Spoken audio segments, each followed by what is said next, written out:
essa segunda gelada. Com muita alegria, nós acolhemos a todos que estão presentes aqui e, de maneira especial, nós acolhemos o Padre Reginaldo, que aceitou o convite para partilhar um pouco para a gente da sua experiência, da sua vivência sobre a temática. Então, de antemão, nós te agradecemos, Padre Reginaldo. Sinta-se acolhido nessa sala virtual e fique à vontade para partilhar com a gente, tá? Para começar, vamos juntos clamar a inspiração divina para que esse encontro seja realmente iluminado, abençoado com as bênçãos de Deus. Vinde, Espírito Santo, enchei os corações dos fiéis e acendei neles o fogo do vosso amor. Enviai o vosso Espírito, tudo será criado, e renovareis a face da terra. Oremos. Ó Deus, que instruíste os corações dos vossos fiéis com a luz do Espírito Santo, fazei que apreciemos retamente todas as coisas, segundo o mesmo Espírito, e gozemos sempre da sua consolação. Por Cristo, Senhor nosso. Amém. Em nome do Pai, do Filho e do Espírito Santo. Amém. Só aquelas orientações de boas práticas de reunião online, tomar cuidado com o microfone ligado, só para não tirar a vez do Padre Reginaldo falar, mas se for falar também, ou liga o microfone, ou levanta a mãozinha e fica à vontade, tá bom? Obrigado, Padre, fique à vontade. Então, boa noite mais uma vez a todos, aqueles que eu não cumprimentei, que chegaram agora. Nós vamos aí falar um pouquinho, uma pequena reflexão sobre a doutrina social da Igreja. E depois a gente vai abrindo também espaço para, às vezes, surgem algumas questões, a pessoa quer perguntar, simplesmente aí levante a mãozinha aí, tem uma mãozinha, né? E depois, caso queira surgir alguma dúvida, e caso queira expor essa dúvida, poderá então perguntar. Eu não sei como é que eu faço aqui na tela ficar só meu rosto aqui, que eu acho melhor, eu tenho que estar olhando para mim mesmo, porque eu sou muito narcisista. Eu não sei como é que faz esse negócio para aumentar a tela. O senhor está no computador ou está no celular? No celular. No celular? Eu não estou no celular, deixa eu... O Thales vai orientar? Eu não sei, não é importante. Hã? O senhor está no celular? Tô. Vê se não passando o dedo aí, não aparece um alfinete. Parece um alfinete, só a cabecinha de um alfinete. Eu vou passar o dedo aqui, vai subir todo, menino. Não, só encosta. Compartilhar tela, moça. Vê se não tem tipo um quadradinho assim, escrito tela cheia.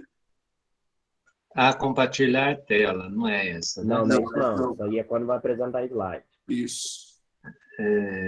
Tem uma câmera aqui, mas acho que não deve ser isso, não, né? Não. Deixa quieto, vamos em frente. Pra gente que tá no computador, dá para fixar a tela inteira. Sim. Mas não tem importância. Para mim, não vai ter problema nenhum.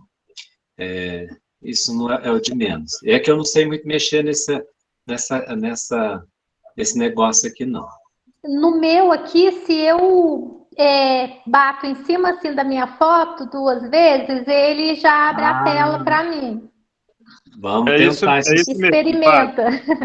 Vou clicar 2 vezes na foto. É isso mesmo. Agora eu estou vendo inteiro. Muito bem. Nós vamos falar um pouquinho, então, sobre a doutrina social da Igreja. Eu acredito que é um assunto, assim, que para muitos, parece que não...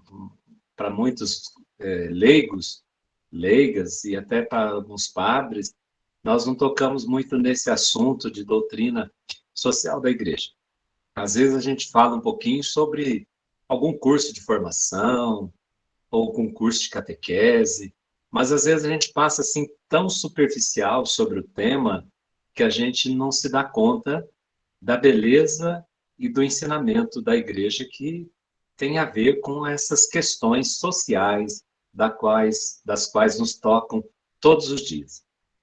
Mas antes eu gostaria, só para a gente se inteirar do assunto, o que é a doutrina social da Igreja?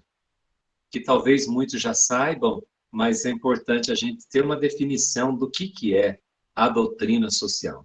Primeiro, é um conjunto de orientações doutrinais e critérios de ação, né? É onde que a igreja, então, tem um conjunto de orientações para que nós saibamos agir dentro daquele contexto social.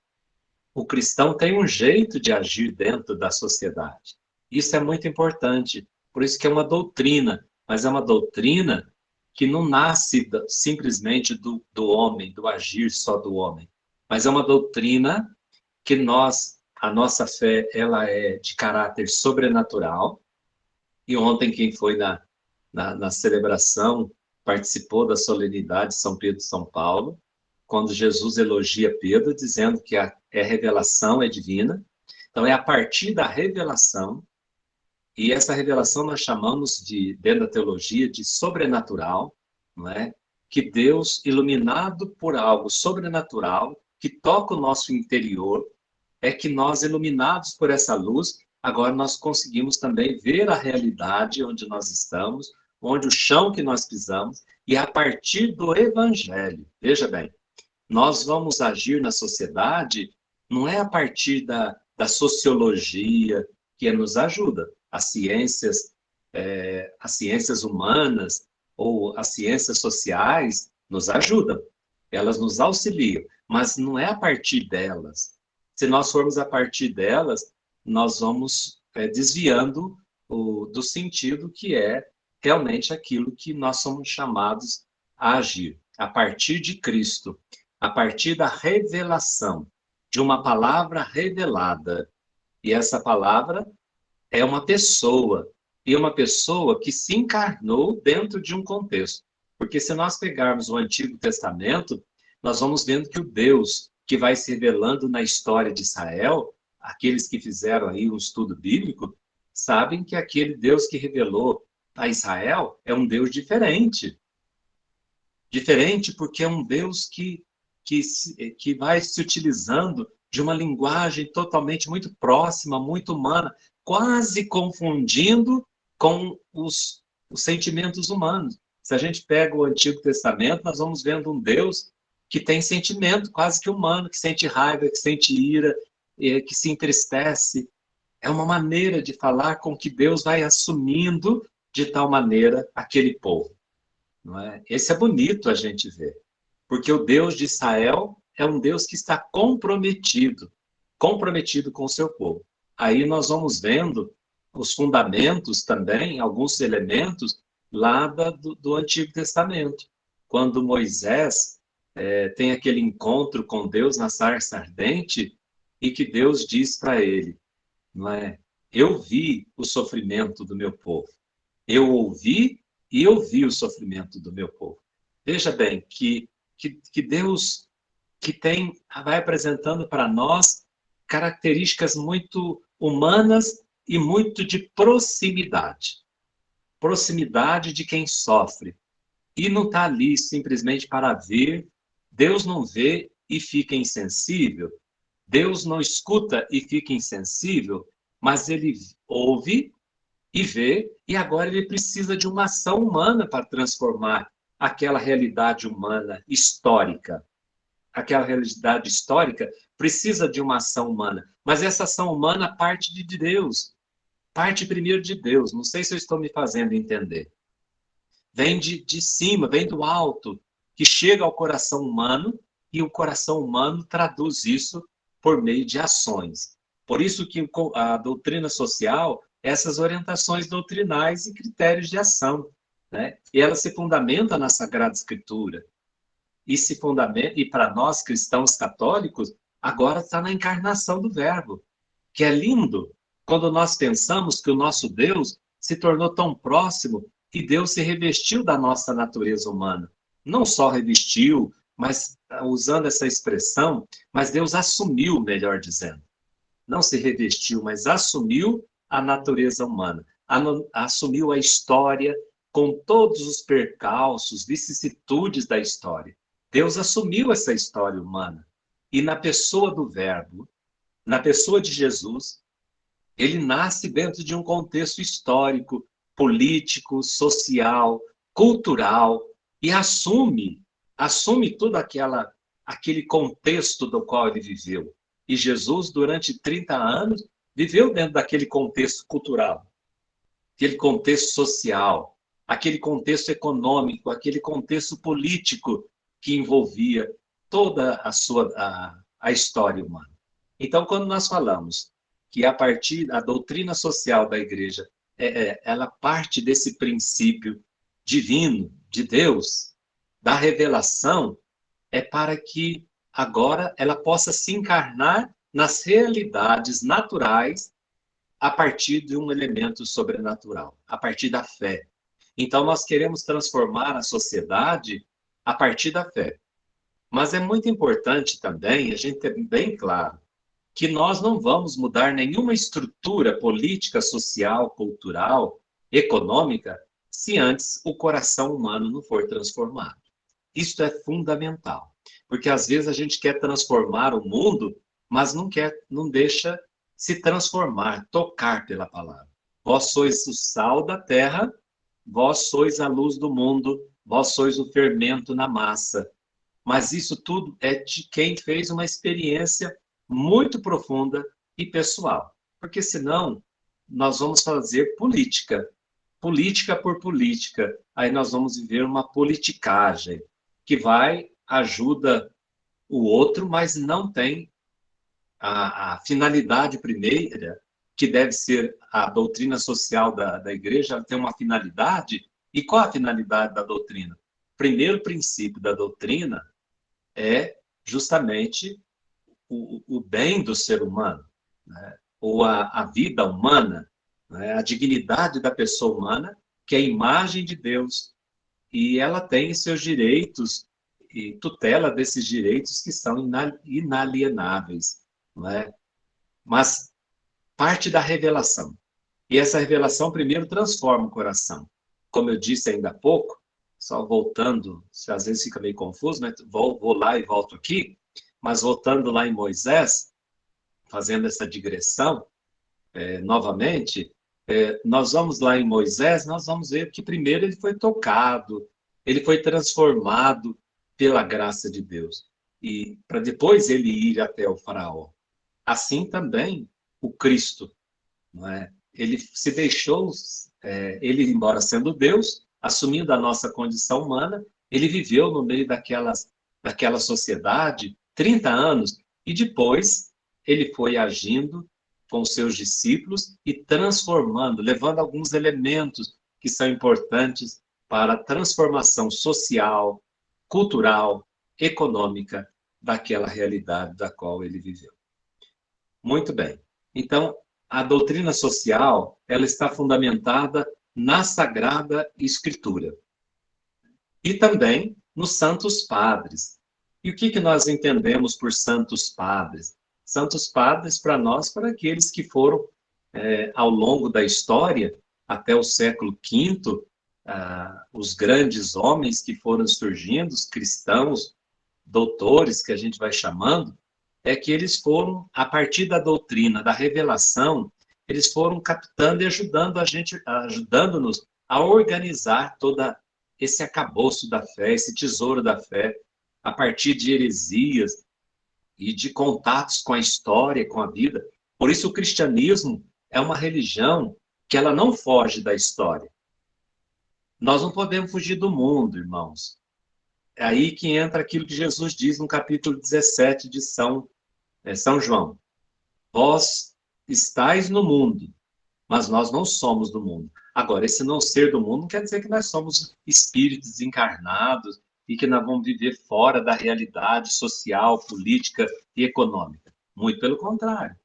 Nós estamos encarnados, não é? É uma fé encarnada, assim como foi histórica, não é? O Jesus histórico, não sei quem fez teologia aí já, quando falamos do Jesus histórico, que ele se encarnou dentro de uma realidade, né? Nossa Senhora assumiu a encarnação, aliás, ela encarnou o Verbo no seu seio puríssimo. E essa encarnação, ao encarnar, volto a repetir, Jesus assume toda a história humana. toda a história humana, com tudo aquilo que ela tem, com tudo aquilo que o ser humano sempre viveu, né? Assumiu tudo sobre si mesmo. E a religião cristã é uma religião, então, que é de uma pessoa, ela é histórica, porque o Jesus que nós anunciamos é o Jesus histórico do Evangelho, que é parte de uma experiência de fé apostólica, por isso que a nossa fé é apostólica, mas os apóstolos beberam na história, beberam na fonte e transmitiram para nós. Aí os santos padres que vão caminhando nessa era pós-apostólica, é que eles vão sendo iluminados e vão fazendo os tratados na sociedade para mudar aquela história e evangelizar. Por isso que os grandes teólogos, né, que também nos ajudam dentro da doutrina social, o magistério, né, o magistério da Igreja Católica Apostólica Romana, e juntamente com a comunidade cristã, ela é responsável pela evangelização. Irmãos, e não tem evangelização sem libertação. Não tem como evangelizar, vem a evangelização e depois vem a libertação. E o que é essa libertação? Essa libertação é uma libertação de estruturas internas que nós trazemos do pecado, mas esse pecado, ele não é só uma estrutura interna, ele também está estruturado na dimensão política, social e econômica. Aí entra a ação da igreja, para que ela, a partir dessa experiência do pecado, que está no homem, ou no ser humano, melhor dizendo, mas não está só no homem agora. Ela está institucionalizada, como diz os bispos em Medellín, há uma institucionalização da violência, da injustiça, da desigualdade que está presente no mundo. E aí que entra o cristão. O cristão não pode se compactuar com uma situação onde há injustiça, onde há violência, não é? Onde há irmãos sofrendo por causa da desigualdade, que leva ao desemprego, à fome. Nós não podemos, um cristão não pode. E por que ele não pode? Porque o nosso Mestre Senhor se encarnou dentro de uma história, e ele, o seu olhar estava direcionado não para os ricos, não para os poderosos da terra, mas o seu olhar estava direcionado pelos últimos. Ele fez uma opção, Jesus fez uma opção. E aqui não quer dizer que é da teologia da libertação, ou de marxismo, ou de tantas outras coisas que vão surgindo por aí, não. A opção preferencial pelo pobre, ela é evangélica. É a partir do evangelho. Não é uma questão política. Pode ser, sim, instrumentalizada e ideologizada, como a gente já viu muito na história até hoje. As pessoas criam uma ideologia a partir de uma visão deturpada da própria teologia, né? Da teologia que, às vezes, vai desviando do foco, não é? E, às vezes, vão ficando mais uma politicagem, levando bandeiras ideológicas, não é? Para dentro da própria da igreja. Isso é perigoso, né? Quando a gente assume a fé, mas a fé fica uma fé ideologizada. Isso é perigoso, a gente ideologizar a fé. Agora, se nós queremos prestar um serviço para a sociedade, é a partir da fé. Mas esta fé que nasce desse encontro com Jesus, e é uma fé que age na sociedade não a partir de ideologias, mas a partir do evangelho. É do evangelho. A nossa ação, não é? Ela deve ser uma ação evangélica. É a partir do evangelho. Então, se nós vamos atuar na vida, na história, é a partir do evangelho. É a partir da pessoa de Jesus. Daquele que viveu entre nós, se encarnou e assumiu a nossa vida, assumiu a história e assumiu a realidade. Bom, Até aqui tudo bem? Tá tudo tranquilo? Entendeu? Tá dando para vocês acompanhar o raciocínio? Estão falando muito depressa? Ou está criando confusão na cabeça? Tá tudo tranquilo? Tudo jóia? Se alguém tiver alguma intervenção, por favor, levante a mão, que aí a gente sabe que você quer intervir, ou quer dar uma opinião, quer enriquecer a nossa reflexão aqui, tá bom? Pode ficar tranquilos. Então, a partir dessa experiência de fé, é que nós vamos atuar, então, né? Como o nosso mestre, que sendo rico se fez pobre e foi em busca dos leprosos, dos coxos, das mulheres, das crianças, de todos aqueles que eram marginalizados, que estavam andando à margem da sociedade e que carregavam estigmas de sofrimento, de exclusão. E o que Jesus fez? Evangelizou. Levou o evangelho, ele mesmo é o evangelho, e libertou aquelas pessoas. E a libertação, ela começa por dentro. Nós não podemos só libertar exteriormente, porque se liberta exteriormente, o pecado está dentro de nós e vai nos levar à escravidão do mesmo jeito. Não é? Não adianta querer só dar ou libertar a pessoa das exterioridades sem antes levar o evangelho vivo. Portanto, que aí que está evangelização, libertação e promoção humana. Essas três coisas que eu gostaria que vocês guardassem no coração. Entendeu? Esses são alguns... É um conjunto de coisas para que a gente possa realmente viver a doutrina social da igreja. Então, a doutrina social da igreja, ela leva primeiro o evangelho. Primeiro, a salvação das almas é o princípio, o fim último de toda a ação da igreja.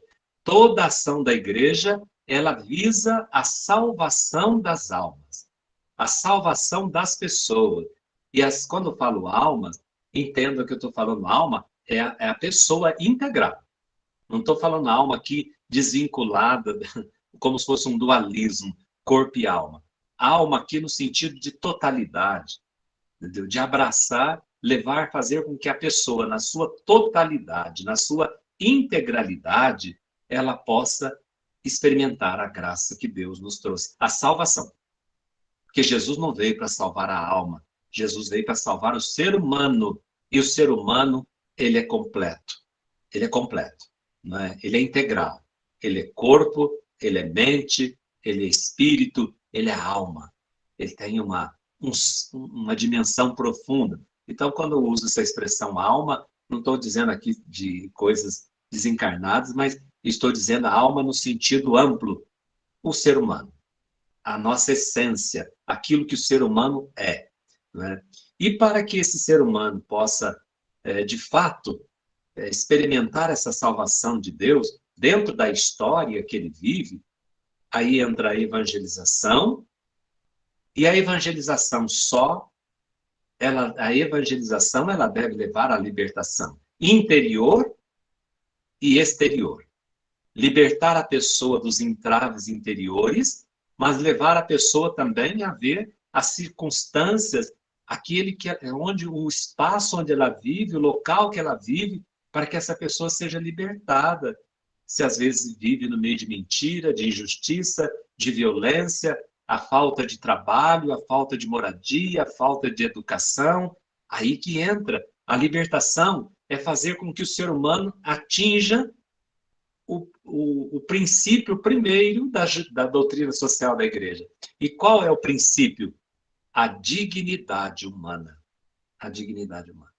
Por isso o evangelho, que não leva a dignidade humana, que não faz com que a pessoa cresça, nós estamos falhando na nossa evangelização. A evangelização é arrancar a pessoa daquela situação que ela vive. Aí nós podemos ver o evangelho. Quantas pessoas? É o surdo-mudo que Jesus toca e liberta. Não é? Ele põe ele em comunicação, faz ele comunicar, porque ele está incomunicável. É aquele homem da mão seca que Jesus chama, vem para o centro, vem para o meio, mostra a tua mão. Entendeu? E coloca ele no meio novamente, mostra a tua mão. E no momento que ele mostra, a mão é recuperada. É Jesus que pega a mulher e coloca a mulher de novo do lado do ser humano, como ela foi criada para ser. Entendeu? Sem feminismo. Jesus não era um feminista. Entendeu? Jesus não tinha esses... Mas é evangélico. Colocar a mulher no lugar dela é evangélico. E isso a gente tem que trabalhar. Entendeu? A criança. E o que era a criança? Aqueles que são menores. Aqueles que não tinham vez e aqueles que não tinham voz. Jesus coloca, deixai vir as minhas crianças, porque delas é o reino dos céus. Então a gente tem que ler o Evangelho nessa ótica de evangelização, de libertação, e Jesus promovia a pessoa humana. A pessoa que encontrava com Jesus, ela era promovida, ela encontrava a vida, e ela, a partir daquele momento, ela começa a trabalhar agora para que a sua vida seja melhor. E já não aceita mais qualquer coisa. Porque uma pessoa que foi liberta, ela não vai aceitar qualquer coisa. Ela não vai aceitar mais o ser usar uma expressão talvez chula, pôr um cabresto, como a gente se põe um cabresto num animal e fica domesticando. E domesticado, leva ele para lá e para cá. A pessoa que foi libertada, ela cria consciência, ela restabelece a dignidade humana, onde ela tem consciência, agora liberdade, para poder agir de acordo com uma consciência bem formada. Isso é libertação, irmãos. Isso é a verdadeira libertação. Isso é fazer com que a pessoa ganhe dignidade. E ela mesma, agora, aí que está a promoção. A promoção humana é fazer com que a pessoa caminhe com suas próprias pernas. Não é ficar ali alimentando ou deixando a pessoa na cama. É como Jesus fez com aquele paralítico. Levanta, toma a tua cama e anda. Né? A verdadeira libertação, a promoção humana, faz com que, é bonito no Evangelho, porque a gente vê Jesus, aquele homem que chegou carregado, agora ele põe a maca debaixo do braço. Ele que entrou carregado, agora ele carrega a maca. Isso é dar dignidade para a pessoa, isso é promover a pessoa, isso é libertar. Olha, eu fico assim, cada vez que eu vou nas páginas do Evangelho, quem me conhece sabe, eu sou apaixonado pela palavra, apaixonado em leitura da Bíblia, do Evangelho. E conhecer o Evangelho por dentro, cada dia. Porque às vezes a gente acha que já leu o Evangelho e já sabe tudo, né? Nós precisamos aprofundar mais e mais e mais e mais na leitura do Evangelho. E fazer uma leitura realmente que nos abra a cabeça e nos abra o coração para que nós possamos atuar dentro da história e dentro do momento político, social, cultural que a gente vive. Tá? Então, e depois nós temos a finalidade. Qual que é a finalidade da doutrina social da igreja? Já falei aqui e volto a repetir. A realização da justiça, não é? Essa é a finalidade, é promover a justiça. Não é? Nós temos que promover essa justiça. Eu vou só dar uma pausa para a água aqui, porque o meu celular está, por incrível que pareça, está descarregando, tá? Então, ainda bem que eu já deixei o fio aqui do lado, porque celular de pobre é assim. Se vocês quiserem me dar um iPhone, se ficar com muita pena do padre que está falando de justiça social, tá? Tem uns que tem tanto e outros não tem nada, reparta, viu? Viu, Thales? Viu, Guilherme? Nós vamos fazer uma vaquinha aqui. E o Jean também. A Alessandra. O Jean tá pobre. Peraí. O Jean também está precisando de um, já faz a vaquinha para 2. Também? Ah, meus Deus, né? Então gastou-se muito e ficou-se pobre, né? Fazer o quê? Isso é justiça social, que é a equidade, o princípio da equidade, da subsidiariedade, da solidariedade. Tá bem isso, gente? Ah, mas eu vou chegar lá. Vocês vão chegar lá na hora que terminar, vocês vão falar assim, pá, daqui meu celular, quer dar para o senhor. Vocês vão ver. Tão tocados vocês vão ser. Vamos em frente, que atrás vem gente. Tá aí, tá tudo bem, gente? Tranquilo? Sossegado? Nervoso? Não, né? Muito bem.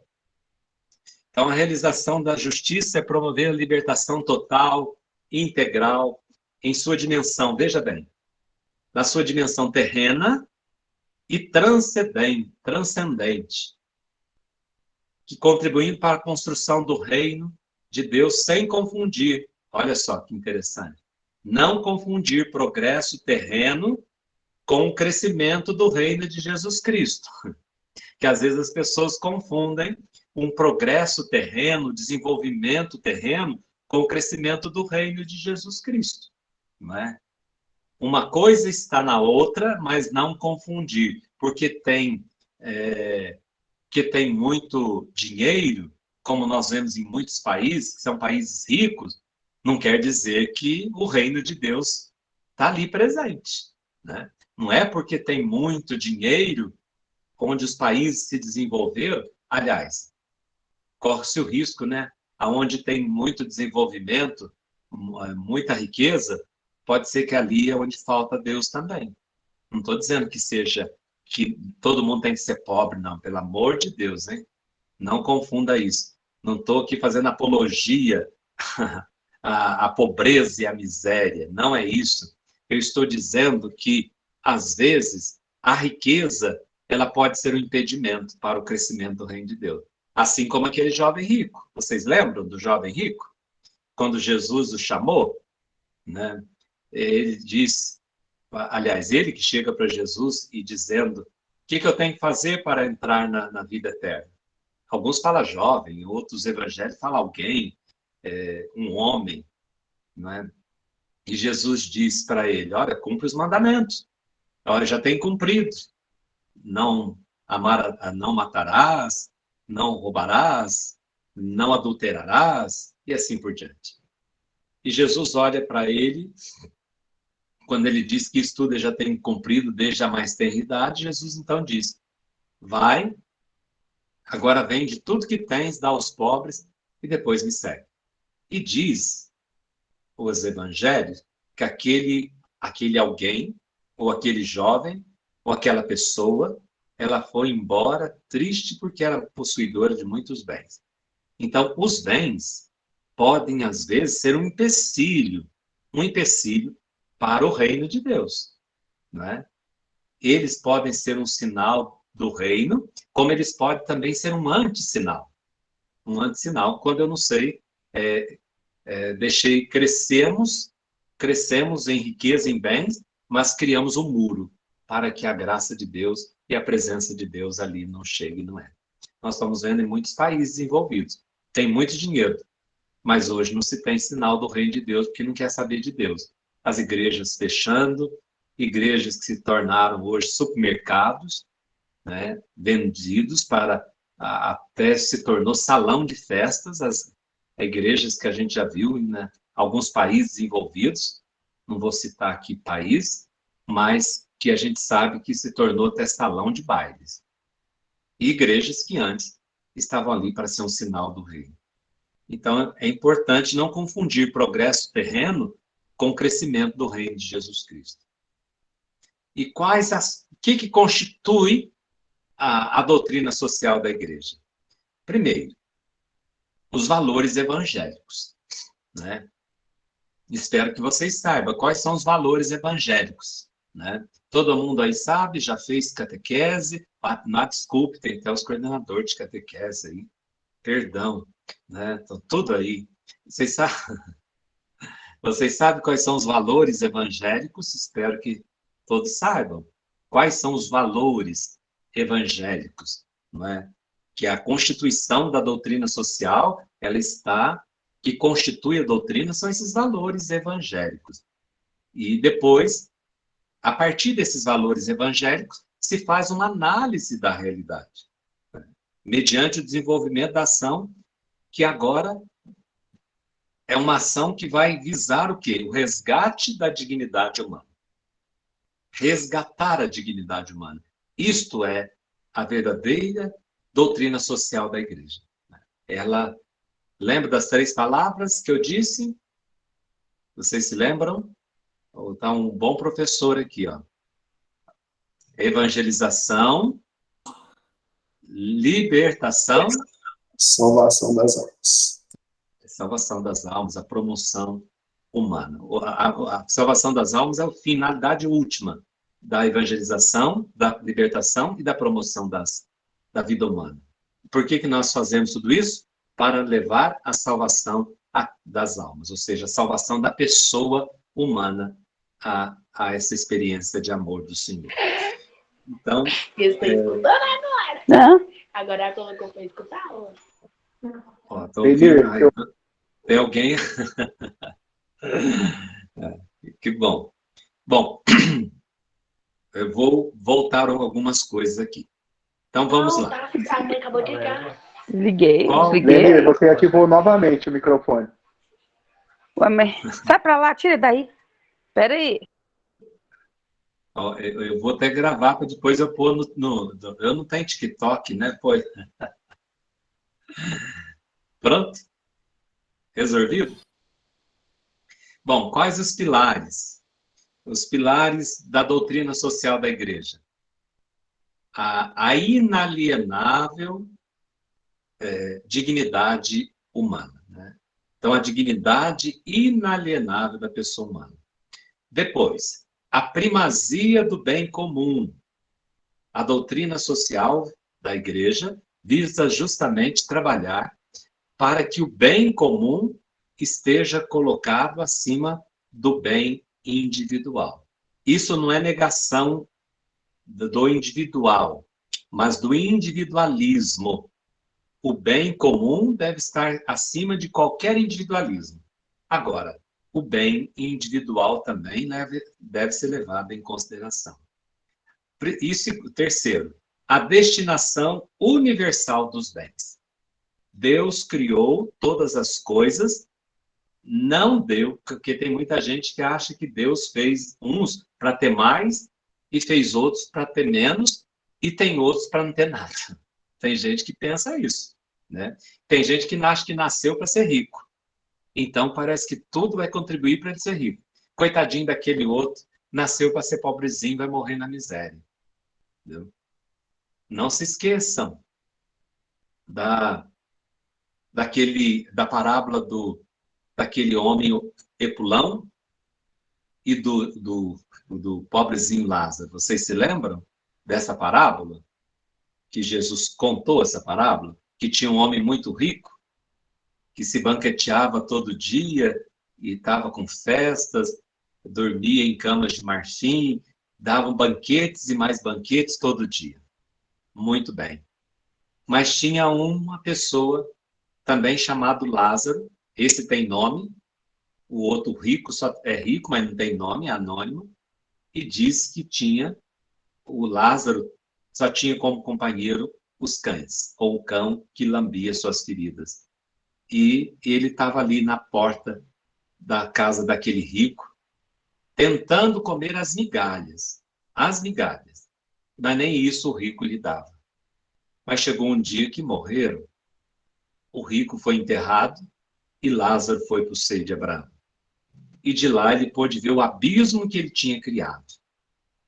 E nós vamos vendo hoje, nós não podemos ser indiferentes desse abismo social que está. Nós não podemos concordar com isso, onde os ricos ficam mais ricos e os pobres ficam mais pobres. Um cristão nunca vai admitir um negócio dele. Mas veja bem, nós também não vamos aplicar o princípio do socialismo e do marxismo. Vocês sabem o que é o socialismo e o marxismo? Entendeu? Todo mundo aí está ciente disso? O que é o socialismo? Né? O socialismo quer que todo mundo tenha igual. Tem que tirar de um para dar para outro e todo mundo deve ter igual. Não é esse princípio da doutrina social da igreja. A doutrina social da igreja diz que preciso que haja um princípio de subsidiariedade e de solidariedade uns com os outros, de tal maneira que todos tenham vida. Todos devem ter condições. E aí que está. O Estado, ele tem que promover condições e oportunidades para que a pessoa quiser, ela pode crescer. Entendeu? Isso é justiça. Isso é a justiça. Entendeu? É proporcionar políticas públicas, proporcionar meios para que todos que quiserem, eles tenham oportunidade. A gente tem visto isso no nosso país? Vocês têm visto isso? Tantas oportunidades assim, onde os pobres têm oportunidade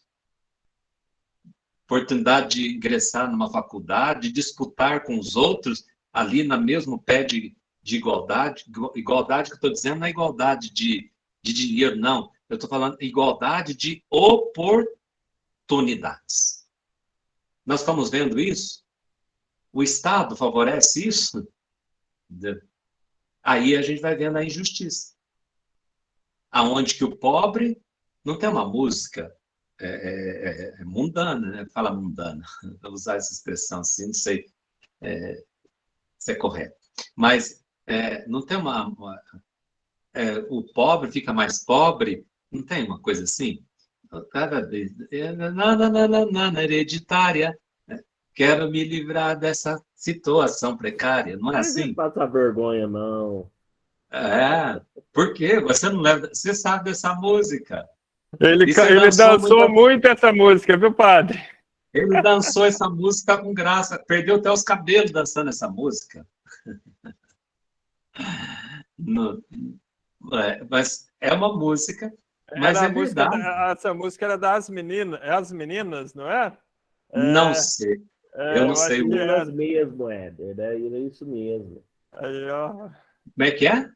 A banda chamava As Meninas.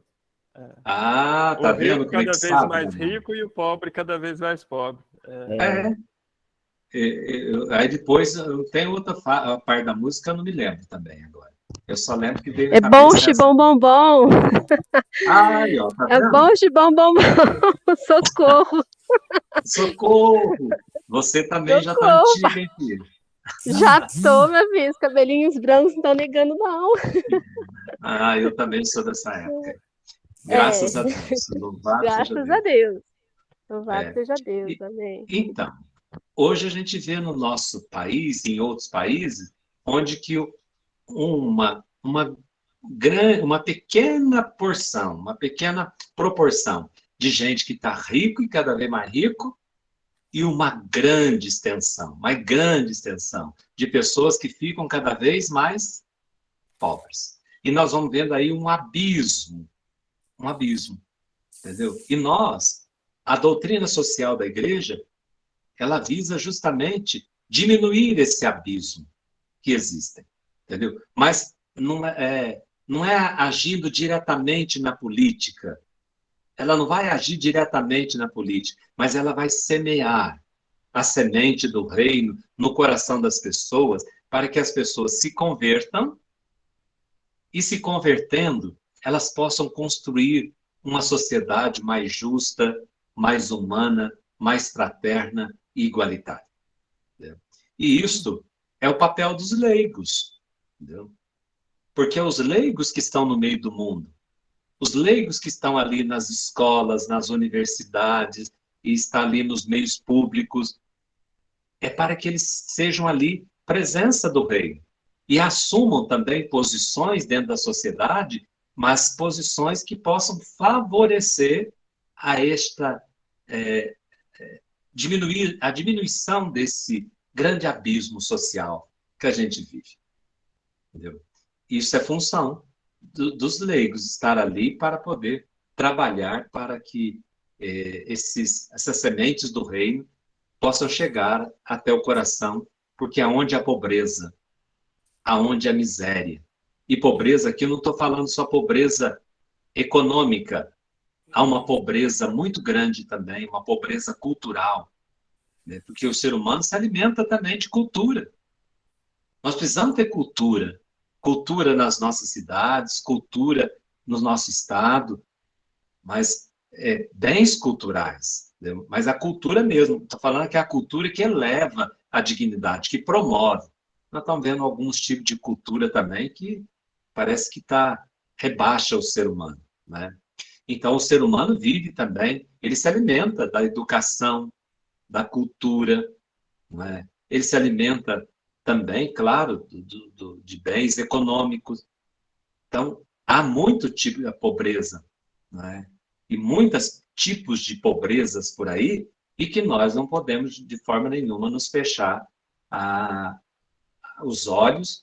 E como eu comecei lá em Moisés, quando Deus disse, eu vi o meu povo, eu ouvi o grito, nós não podemos também fechar os olhos e nem tampouco os ouvidos para essas situações que estão gritantes no nosso país. Independente de quem quer que seja a bandeira aí política, que cada um possa ter seus gostos. Mas é importante que a gente faça uma análise social do momento em que a gente vive e possa ver se aqueles que estão sentados nas cadeiras de nossas cidades, de nosso estado, na cadeira federativa do Brasil, se realmente estão promovendo, fazendo de tudo para que haja políticas sociais, políticas públicas que favoreçam os mais pobres. Isso a gente tem que ver, entendeu? Isso a gente tem que ter esse tino para a gente poder perceber se está acontecendo. Na cidade de vocês veem isso acontecendo? Vocês estão vendo isso acontecer na cidade de vocês? Vocês estão vendo isso acontecer em nível estadual? Vocês estão vendo isso acontecer em nível federal? Independente de quem quer que seja a bandeira partidária. Aqui nós não estamos fazendo nenhuma crítica a nenhum partido político, mas nós temos que ver se a política, a verdadeira política, ela está sendo promovida. Entendeu? Isso é a doutrina social da igreja. Entendeu? É que vai levar essas sementes do evangelho para a política, levar essas sementes evangélicas para a dimensão econômica, cultural, social, porque isso é o ser humano. O ser humano se alimenta de todas essas dimensões. Por isso é importante, não é? A primazia do trabalho sobre o capital, né, que é um dos pilares da doutrina social da igreja. A primazia do trabalho. Hoje, há uma primazia do capital sobre o trabalho. As pessoas não estão interessadas em você. As pessoas no trabalho não estão interessadas em você. Elas estão interessadas no quê? No lucro, meu filho. Quanto de lucro você vai dar? Aí nós vemos uma inversão dos valores. Nós vamos vendo uma inversão muito grande. As pessoas não estão interessadas no trabalho, de valorizar o trabalho do outro. Estão interessados, sim, em saber quanto você está dando de lucro. Se você não der lucro, meu filho, você, olha os bancos. Não sei se alguém trabalha em banco aí. Entendeu? Não só em banco, mas olha em outras empresas. Tem uma cota, não é assim? E eu tenho visto muitas pessoas que estão estressadas, tomando remédio, vivendo sobre remédio e pressão, porque são tão pressionados que tem que ter no final do mês. Como é que chama? Não é cota. Vocês sabem. É meta. Meta. Isso aí. Estabelece uma meta. Entendeu? Você tem que cumprir aquela meta. Coitado de quem não cumpre. Se você não cumpre a tua meta, meu filho, tchau e benção. Não estão preocupados se você tem família, se a tua esposa, se teus filhos. Não querem saber. Veja bem, irmãos, que ponto que a gente chega, que injustiça. Entendeu? Esse é o mundo que a gente está vivendo. Esse é o chão que nós estamos pisando. E nós não podemos ficar indiferentes e achar que isso é normal. Entendeu? O problema é quando a gente põe assim, já viram aquele, talvez, não sei se já moraram na roça, ou viram já, pelo menos, conhece, aquele tapa que a gente punha no animal, no cavalo, no burro, no jumento, para que ele andasse assim. Ele olhasse só para cá, porque não pode olhar para cá, senão dá vontade dele de comer, ele vira para lá e... Entendeu? Parece que hoje nós somos um bando de gente tapada, desculpe. Mas nós estamos vendo um bando de católico tapadinho, desse tamaninho, ó, olhando, e tem uns que nem me tapam. Tem uns que já pôs até uma venda nos olhos, entendeu? E vivem cegos. Cegos, entendeu? Cegos e mais ainda, com essa máscara agora amordaçada. Não falam, não vê e não ouvem. E pior que agora estão se tornando cegos, totalmente cegos, né? Não vê, não fala, não ouve e não age. Não tem ação, entendeu? Todo mundo com os braços cruzados, né? Com medo, né? E ficamos só ali no nosso, cuidando do nosso redil ali, com a meia dúzia de pessoas que a gente tem ao nosso lado, sem se preocupar com o macro. Às vezes a gente fica só no nosso micro, no nosso próprio mundinho ali, pensando só no meu mundo, só na minha pastoral, só no meu movimento, só na minha paróquia, só na minha cidade, e não vejo a igreja, e não vejo a igreja como tal, e não consigo ver o Brasil, o mundo, entendeu? Fazer uma análise mais aprofundada das coisas. Então, a gente precisa se aprofundar um pouquinho. E para isso, a gente precisa fazer isso que a gente está fazendo aqui. A gente precisa de conversar, discutir, criar meios para a gente conversando, discutindo, falando, trocando ideia, entendeu? Divergindo, que a gente precisa divergir também. E precisa ter gente que diverge também. Não tem que ter um pensamento único.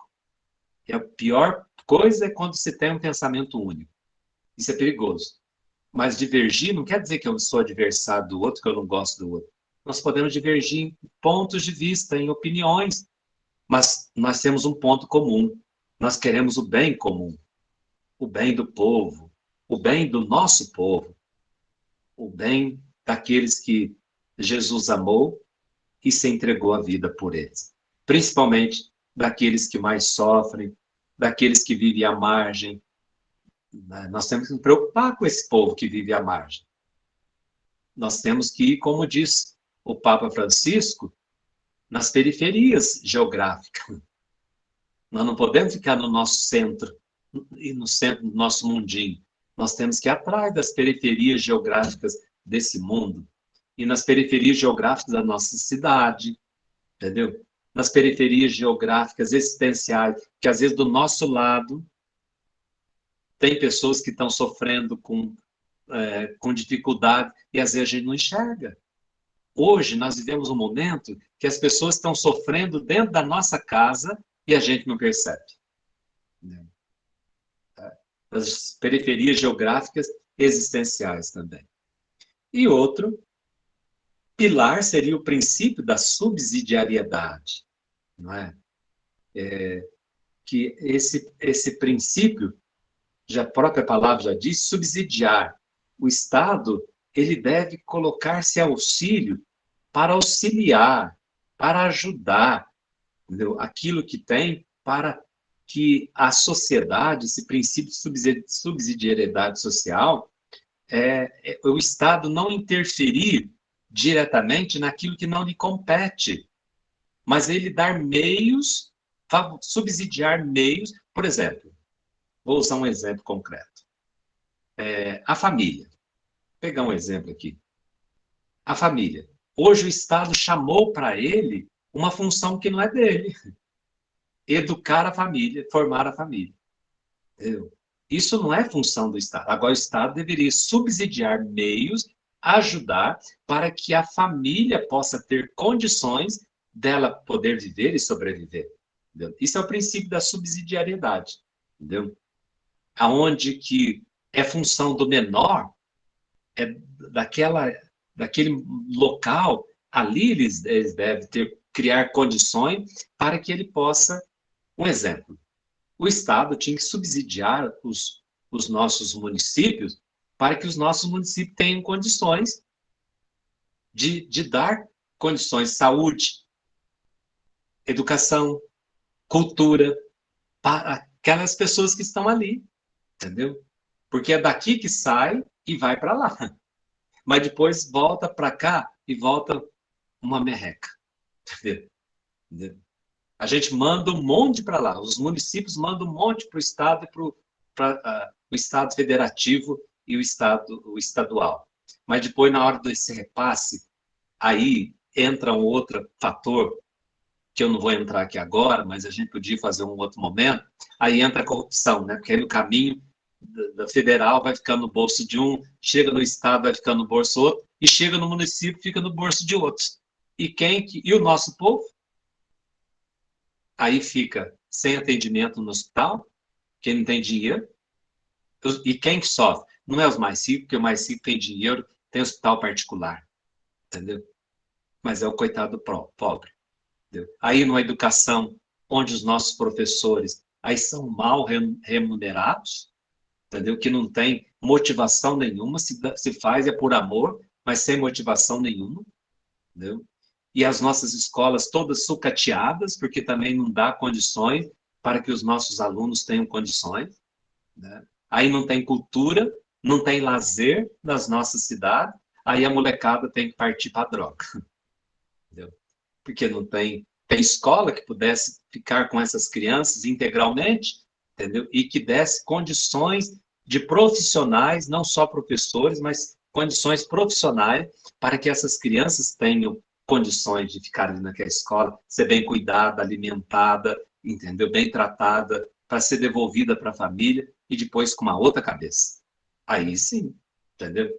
Veja bem que o trabalho nosso, como que da doutrina social, ela mexe com a gente, entendeu? Então, esse é o princípio da subsidiariedade.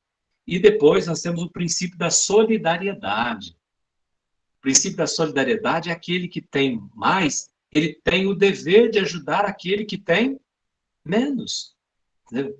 Quem tem mais tem que pôr a mão no bolso e ajudar quem tem menos.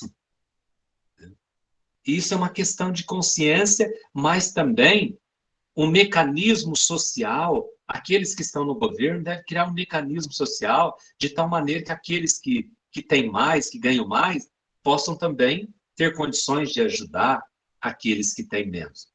Não para que tenham todos iguais, não é esse princípio de a igualdade é de dignidade. Todo mundo é igual diante de Deus. Não tem diferença de rico, de pobre, de branco, de negro, ou qualquer que seja a orientação sexual, ninguém é menos diante de Deus.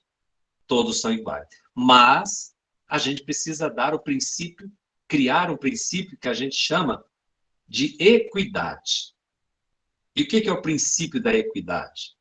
O princípio da equidade é criar oportunidades para que as pessoas todas tenham direitos. Veja bem, todo mundo tem o mesmo direito.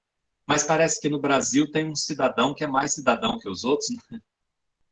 Tem uns que têm mais direito que os outros, entendeu? Principalmente se tem isso aqui, meu filho, ó. Você chega com din-din, sarga a mão do juiz, sarga a mão não sei das quantas, tá resolvido. E o coitado do pobrezinho que não tem dinheiro, vai mofar na cadeia, vai morrer na cadeia, e todo mundo tem dizendo assim, a cadeia tem que... Ali é tudo gente que não presta, que não vale nada. E ali tem que pôr uma bomba e explodir com todo mundo, porque esse povo não vale nada.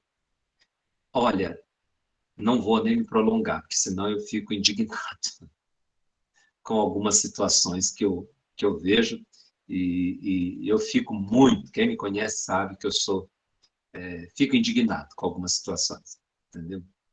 E essas situações dos mais simples, dos mais pobres, não porque são melhores, não tem ninguém melhor, mas sofrem muito.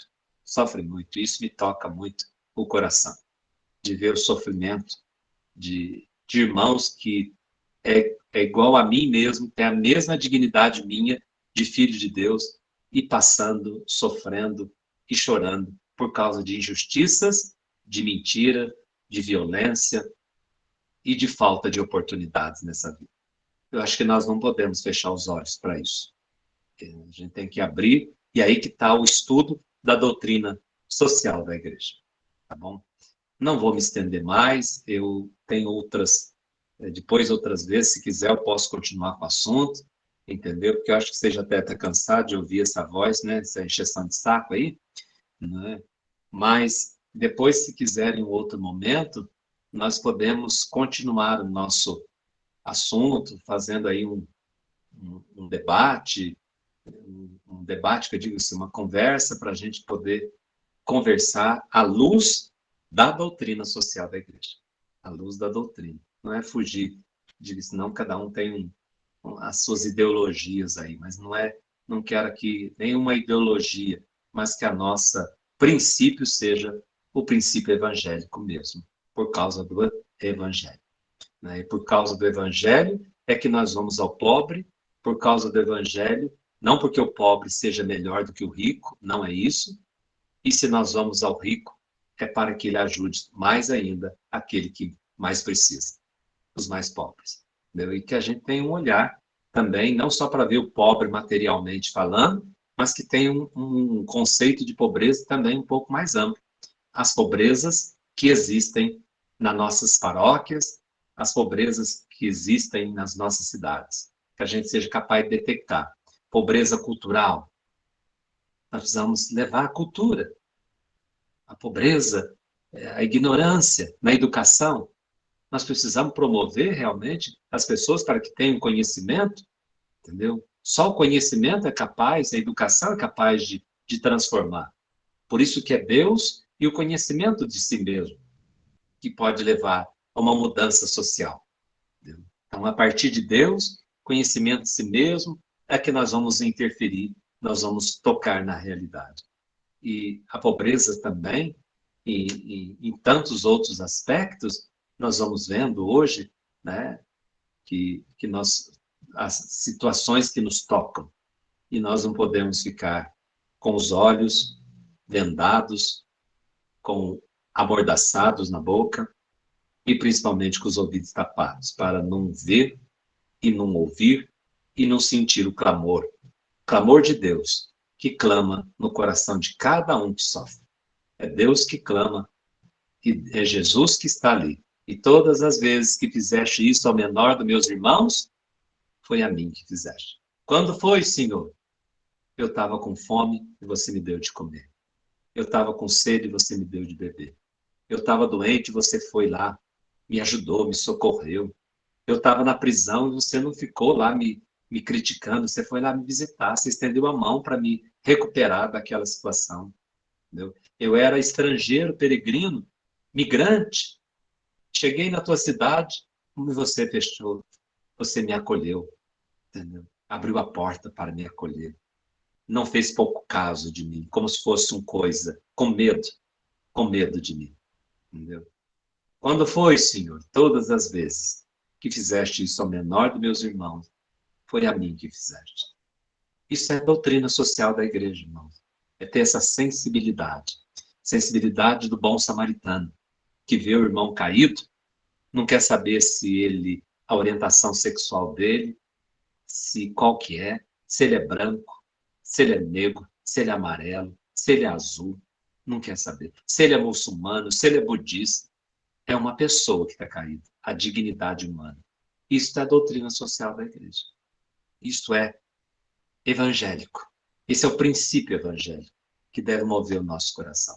Mas não é por causa de uma ideologia, por causa de uma bandeira política partidária. Não é isso. E nem porque sou socialismo, nem promotor do socialismo e nem de nenhum marxismo. Mas se vamos ao próximo, é por amor a Jesus. Por amor a Jesus. Deve ser movido por um grande amor a Jesus. Se nós queremos transformar a sociedade, é porque Jesus está presente nela e assumiu a sociedade, o ser humano, com tudo aquilo que tem de bonito e tem de belo dentro do ser humano. E assumiu a nossa fraqueza também. Jesus não negou a nossa fragilidade, a nossa fraqueza. Sentiu medo, sentiu fome, sentiu raiva também. Precisou de amigos, precisou de pessoas, numa hora de angústia, que pessoas estivessem do lado dele para pegar na mão dele.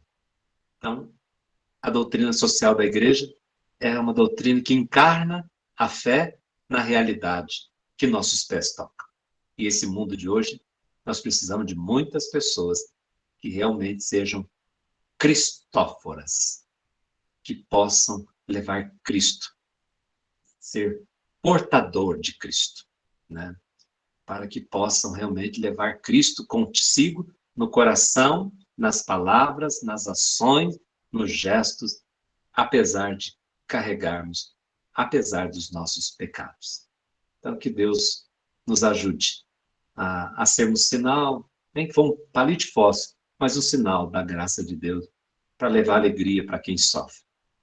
E há tantos sofrendo do nosso lado, tantos pobres, não só materialmente falando, mas há tantos pobres na nossa catequese, há tantos pobres nas nossas paróquias, há tanta pobreza, irmão, pobreza de pensamento, que incentiva a violência e tantas outras coisas, né? Que às vezes a pessoa fica promovendo ódio, violência e tantas outras situações que às vezes mais nos afastam de Deus que nos colocam no caminho de Deus.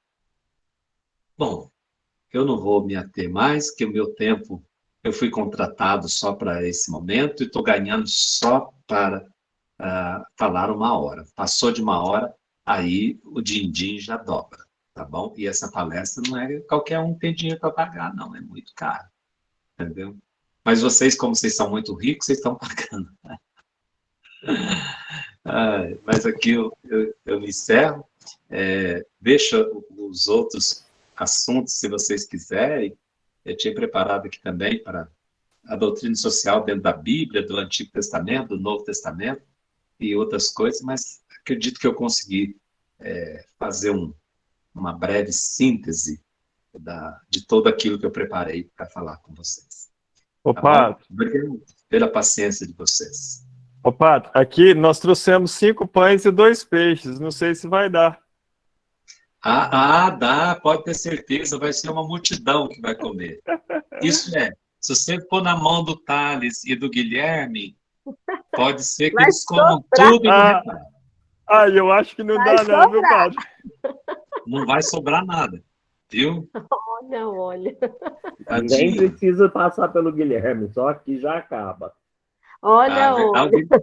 O Guilherme é fitness. O Guilherme é fitness, não come pão. Por isso que tá com esse corpite. Mas muito Gente, obrigado a vocês. Alguém quer fazer alguma pergunta? Fazer algum comentário? A Maria Bethânia levantou a mão. A Betânia Curica?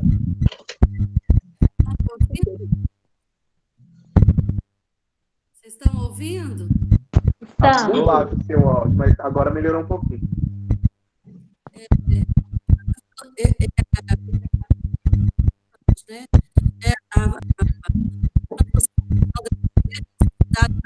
Está falhando. Hoje é 4 dia da independência. Betânia, não estamos entendendo, não. Quer escrever lá no chat? Tá.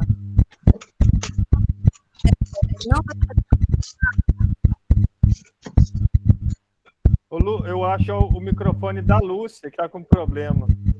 Lúcia de Lourdes. Eu acho que é o seu que está dando ruído.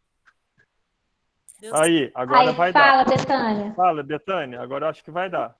O padre falou tão bonito isso sobre a doutrina social, que é uma sociedade mais justa, fraterna, que aí gera paz, amor, alegria nos corações das pessoas. E é isso que Jesus veio pregar. Muito bem. Aí hoje é a independência dos Estados Unidos, né? 4 de julho de 1776, Estados Unidos veio mais a ficar independente da América, das colônias de povoamento. Por quê? Porque os ideais do iluminismo, de Rousseau, de Diderot, da Lambert, Adam Smith, fizeram aí essa revolução dos Estados Unidos, que depois também fez a Revolução Francesa e todas as independências da América Latina. no outro século. Eu quero falar o seguinte, que o nosso país, e assim como os países do mundo, mas vou falar do nosso país, é muito difícil falar só do poder executivo, porque o sistema político do nosso país é muito complicado. 500 e tantos deputados ganhando o absurdo que eles ganham, e senadores, do jeito que eles são eleitos, então isso é muito complicado. O presidente, prefeito, governador só faz uma coisa, que tem que ser aprovado pelos outros poderes. Então, é muito difícil. Estou contra também a reeleição e várias coisas. Então, eu acho que só melhoraria o nosso sistema que se mudasse o sistema político. Muito complicado o nosso sistema político, nosso sistema de governo do país. E as ideias, como falei da Revolução dos Estados Unidos, ficou independente porque mudou as ideias na cabeça. Nós só vamos mudar o nosso sistema político e econômico se mudarmos as nossas ideias. Toda revolução começa na cabeça, a mudança de ideia. E essa mudança de ideia, se a gente é cristão realmente, a gente tem que pôr e pegar firme, porque o mundo está na contramão de todo o cristianismo. E não é de partido político, não é de lado, né? falou, mas é do evangelho, da preferência da sociedade justa. Eu queria falar isso, que o sistema político que é complicado, eu acho. Boa noite, desculpa. Tchau. Obrigado, Betânia. E realmente é uma mudança estrutural. Por isso que em Medellín os bispos viram na América Latina e chamavam de pecado estrutural. Ou seja, a estrutura está toda corrompida. Mas não adianta querer mudar essa estrutura corrompida, porque quem corrompe a estrutura somos nós, o ser humano. Por isso, sem uma mudança de mentalidade, não tem como mudar o mundo, entendeu? Se não muda aquilo que Jesus chama de metanoia. Noia, né? Vocês sabem o que é noia. Aquele lá é noia. Então, se a gente não muda as ideias, nós nunca vamos mudar a estrutura. É a partir de uma mudança de mentalidade é que se muda as estruturas do coração das pessoas. Então, é preciso realmente mudar a cabecinha nossa, né? Mudar a cabeça dessas crianças que passam nas nossas catequeses, passa nos nossos jovens, passa nas nossas comunidades, né? Nós precisamos mudando, porque senão nós permanecemos sempre nesse status quo, né? Deixa as coisas como estão. Ninguém pode falar nada, ainda nós ficamos tudo amordaçado, né? Então a gente precisa, não é colocar ninguém contra ninguém, mas é questionar até que ponto esse sistema que nós estamos vivendo, seja político, hoje se fala tanto da ecologia, né, do homem integral, que eu nem entrei nesse assunto, mas está envolvido também. Há uma pobreza também, entendeu? Que nós estamos nos empobrecendo todas as riquezas naturais nossas, né, que está indo cada dia nessa fome desenfreada do lucro que a gente está presenciando. Então, o que ela falou, a Betânia, a gente precisa mesmo mudar a mentalidade, porque é um pecado que está estruturado. Por isso que entra gente, sai gente, não vai mudar, porque a estrutura que ele está ali é que está carcomida, está corrompida, está carunchada já, entendeu? Mas estão insistindo nela ainda. E ninguém tem coragem de mudar, porque se mudar, vai perder os seus privilégios, né? Então, quem que vai depor contra si mesmo lá dentro? Só precisa de uma pessoa que tem coragem e vão rezar e pedir a Deus que, quem sabe, entre nós vai surgindo pessoas que mudem a cabeça e amanhã possam estar também sentados numa posição de serviço, né? Porque poder para nós é serviço, e poder mudar essa estrutura, né? E a gente, até então, nós temos que mudar na cabeça dos nossos irmãos. Tem mais alguém? Ô, padre, deixa eu fazer uma colocação. Não sei se é uma pergunta, se é uma colocação, se eu estou te pedindo uma opinião sobre isso. Certo. A impressão de que a gente tem, principalmente eu sou funcionário público, trabalho como professor já tem 20 anos, que a gente percebe é que, à medida que o tempo está indo, né, parece que existe uma divergência muito grande entre o caminho que o Estado segue e o que a igreja segue. Parece que está acontecendo mais ou menos com um cabo de guerra, né? Nós pegamos, por exemplo, independente de partido político, de nada, de nenhum tipo de fazendo apologia, nada, mas quando, por exemplo, o senhor mesmo citou, quando o Estado interfere na família, por exemplo, aquela lei lá que você não pode dar um tapinha no filho lá, né? Que realmente protege adolescentes e crianças que eram espancadas. Mas hoje a gente percebe que muitas crianças, e a gente ouve isso dos pais, se a criança, se o pai ameaçar levantar a mão, a criança já grita, eu vou chamar o conselho tutelar, né? Então a criança, e ela já vai para a catequese também com esse conceito de família, que não só existe a família, mas como existe o Estado dentro da minha família.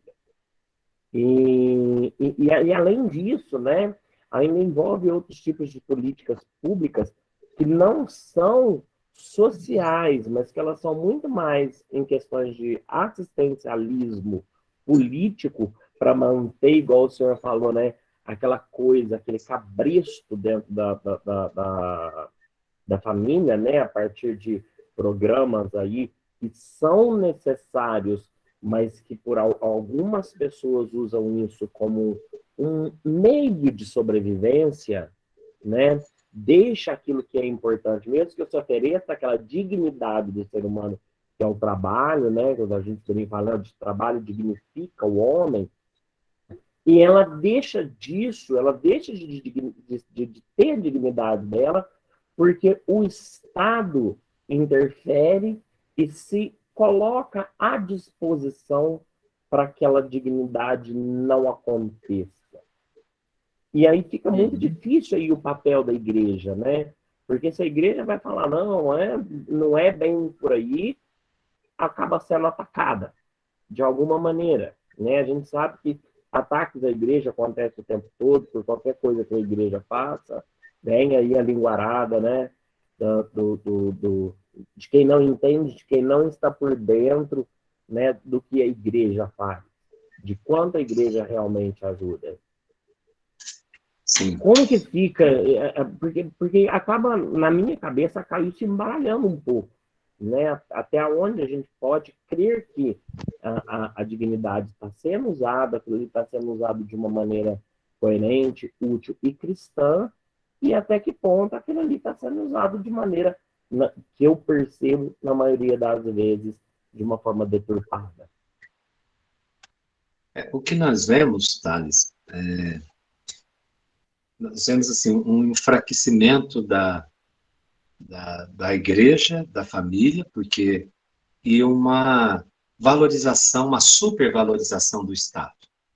Porque o Estado hoje ele está supervalorizado, ele perdeu, quer dizer, ele assumiu uma postura que não é dele, entendeu?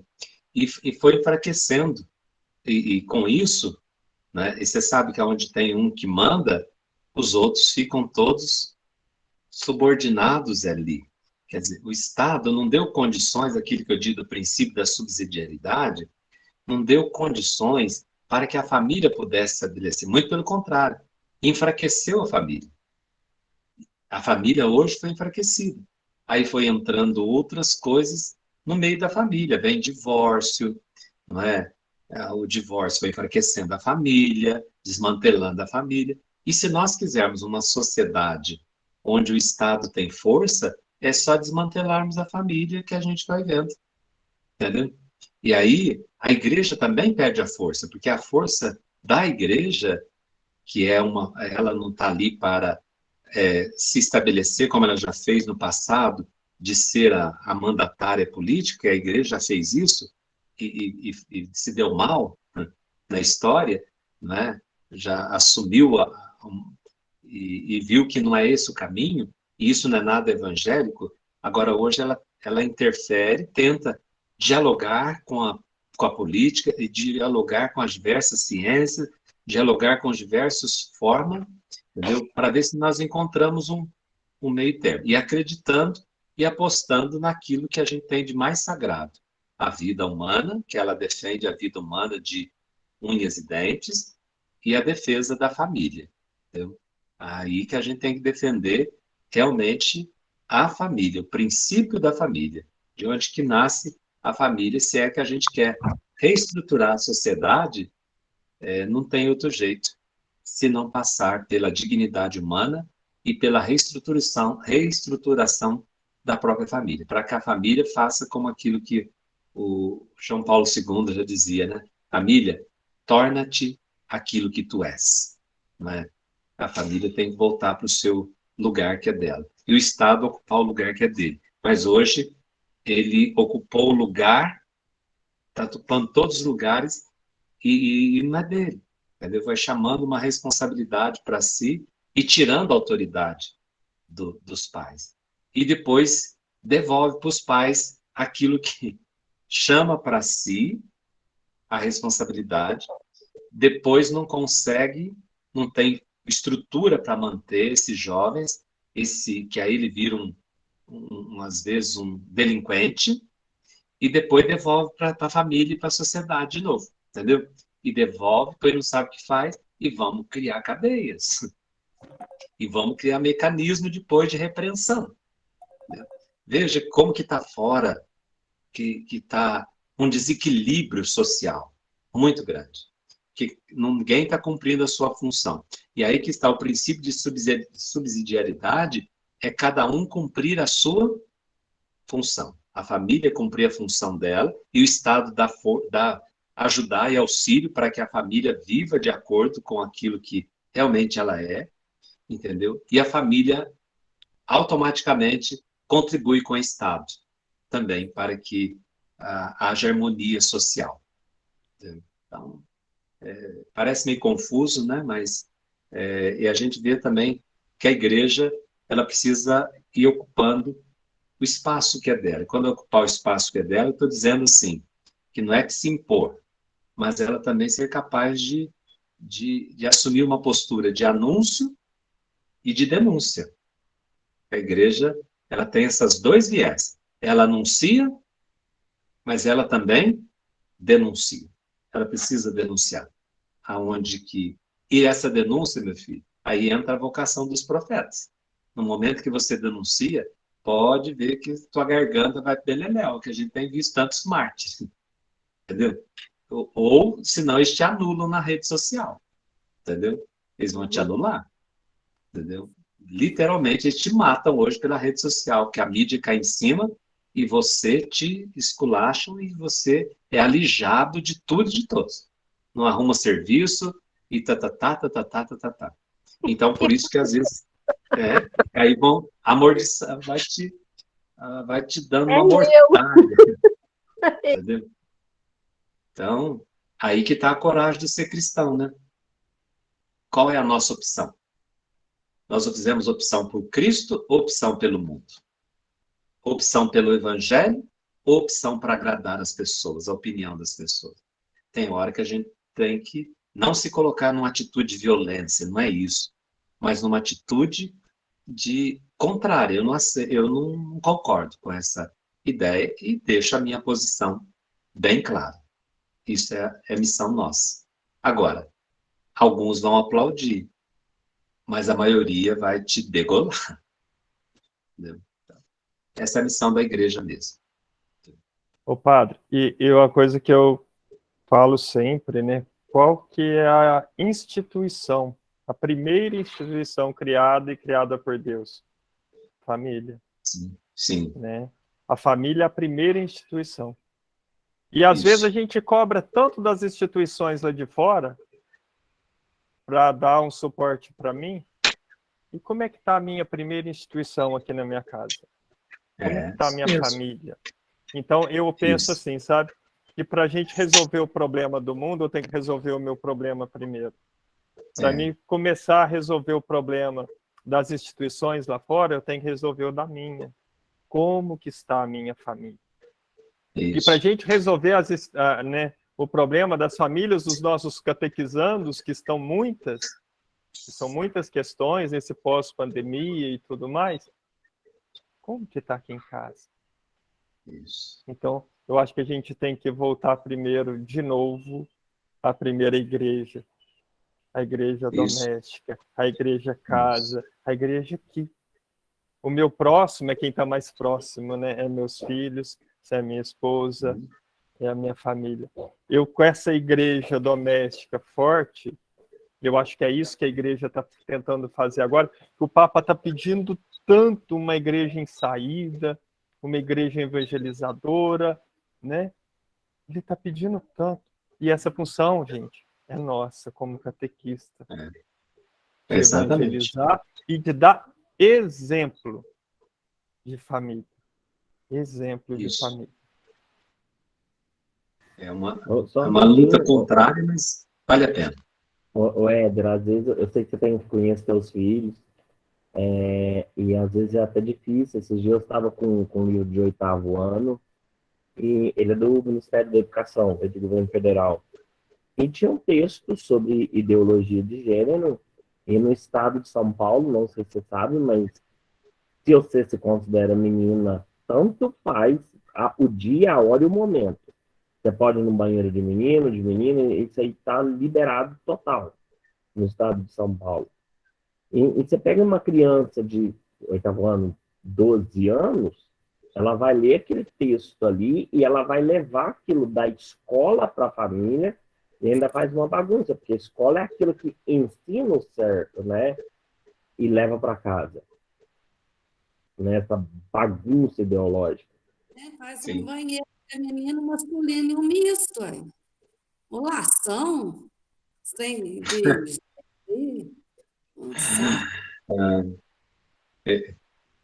A Patrícia levantou a mão também. Vai lá, Patrícia. Então, assim, são várias perguntas, né? E sempre vem em mim, assim, a vontade de colocar em ação. Eu sinto, assim, no coração que a gente tem que colocar em ação, né? Porque eu acredito muito que, assim, não adianta falar e não colocar em ação, não colocar em prática tudo isso que a gente está ouvindo aqui. Eu cheguei atrasada, vocês me desculpem, estava à missa, mas no caminho vinha ouvindo, né? Então, assim, eu acho que, ouvindo vocês aqui, eu acredito que é a gente se unir, né? É pegar cada parte que precisa ser modificada e levar tudo aquilo que a gente pode oferecer, né? Principalmente para as famílias, né? Como o Éder falou, eu acredito muito nisso, e eu sempre pontuei, eu sempre carreguei isso dentro de mim, que o alicerce maior que a gente precisa resgatar e vivenciar é as famílias, né? Eu costumo dizer que desde na adolescência em si, né, que vai começar essa transformação, essa vontade, talvez, né, de construir família e colocar tudo assim, meio que no caminho, né? E nós que estamos hoje, com a graça de Deus, né, eu estou sendo uma catequista, iniciante, né, vamos dizer assim, mas com uma bagaginha anterior. E assim, a minha preocupação é essa, sabe? Está vindo muita demanda, de como o Éder colocou, né? De questões, de problemas, o Padre também colocou, né? E eu estou vivenciando tudo isso e a minha preocupação é muito grande, né? Até mesmo dentro da minha turma, existem crianças com depressão, existem crianças angustiadas, parece que revoltadas com certas questões, até desestruturadas mesmo, né? Então, assim, eu acredito que a gente tem que unir, assim, as forças nossas, né? Eu acho que Deus nos deu uma sabedoria, né? A ciência em si, para que nós possamos regaçar as mangas e pôr em ação, né? Porque eu acredito que as coisas lá fora realmente é muito difícil para vir, né? E colocar aqui. Né? Então, a gente tem que resgatar isso tudo aqui, para que a gente tenha força e para que a autoridade maior, né, possa vir e nos ajudar, né, a reerguer essa base, que eu falo, a base, o alicerce, que é essa estrutura mesmo de casa, né? Essa rocha que a gente precisa estar firme, né? Porque onde que tem um, tem dois, se um cair, o outro levanta, né? Mas se um não estiver junto, ele desmorona. Então, assim, eu acho que é o desejo meu, assim, de meio que colocar a boca no trombone, mas, assim, para ajudar mesmo, né? As famílias nas beiradas, né? Igual o padre falou, que eu peguei, nas periferias, muitos acreditam que não tem, né? Essa precariedade, né? Como se diz, né? Nas beiradas, né? E é onde que precisa se resgatar também, né? Então, assim, eu estou meio que juntando um monte de coisa aqui, mas que a gente pode, né, criar essa força e fazer alguma coisa pelas famílias, né? Porque é a base de tudo, né? Eu estou aqui para ouvi-las, quero muito ouvi-las, para poder ajudá-las, mas alguma coisa tem que vir até mim para que eu possa fazer alguma coisa, né? O desejo é muito grande para ajudar a nossa Alpinópolis, né? Porque e assim a gente distribuir para as outras, né? Enfim. Mas eu estou muito feliz por estar aqui. Estou até emocionada. Mas vamos lá. Vamos em frente. Vamos em frente com alegria e com esperança. Isso, com muita esperança. Nós nunca podemos perder a esperança. E que Deus nos chama a ser semeadores do seu reino nesse tempo, com todos os desafios que hoje a gente vive. Nós somos hoje os protagonistas desse novo tempo, desse tempo que a gente está. E que a gente não decepcione o Senhor, entendeu? Diante da confiança que Ele tem em cada um de nós.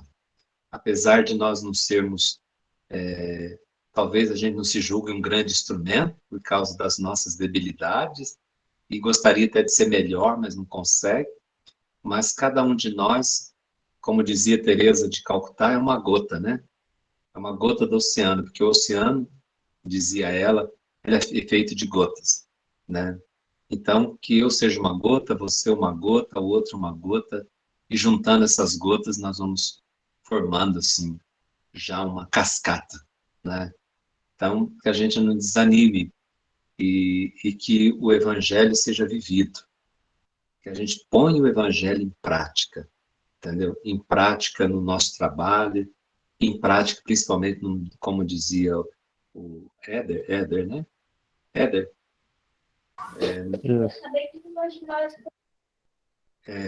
Seja vivido na família, na comunidade, nas nossas comunidades, que a gente seja um sinal para os outros irmãos dentro da comunidade.